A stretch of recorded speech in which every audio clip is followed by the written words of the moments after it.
Hello po, hello everyone. Happy Thursday po sa lahat. Magluluto po ako ng pampano fish. Gigisa ko sa kangatis. Lalagyan ko po ng talbos ng kamote. Talbos ng kangkong. Sorry. Ayan po, ginigisa ko na po mayroon na akong ginger, bawang, at saka may sili. Para masarap-sarap na may konting anghang. Tapos, lalagay ko na po yung isda para maprito ng konti. Ayan, kasama ng luya, para matanggal ang lansa. Ito ang aking version sa anong magluto ng ganito. May sabaw. Ano lang natin ng konti para matanggal yung ng isda ba, yung amoy ng isda, para hindi siya malansa. Ayan. Lagay ko ng konti. Tapos, lagay na natin yung kamatis, guys. Ayan.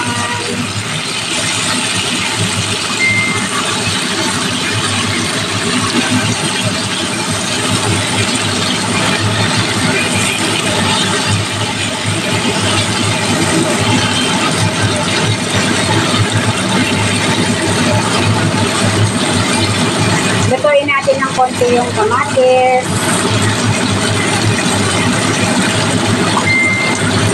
Lutuin natin ng konti.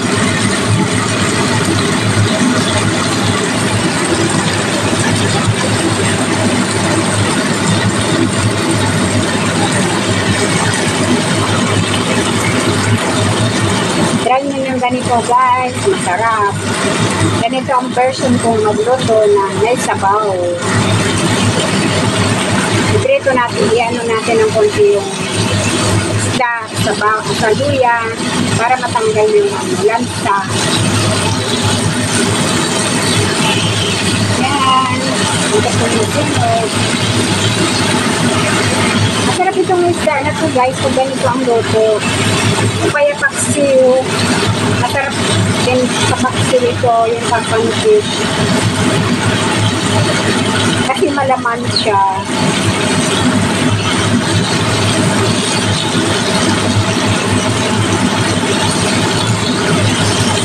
Ayan, guys. Ready na to.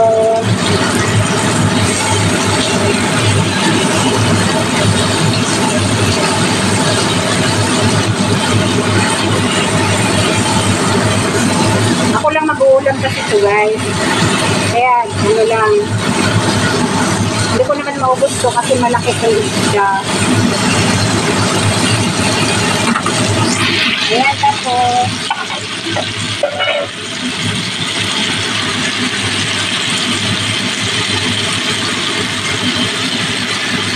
Lalagay ko na yung talbos ng kamote.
Simple lang, guys.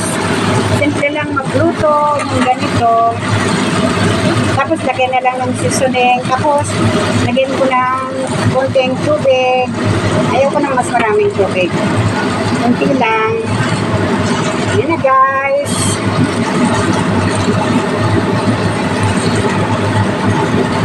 Mabilis namang maluto ito. lagyan mo na lang ng seasoning. Ayan po guys. Maraming salamat po sa panonood. Thank you po. God bless po.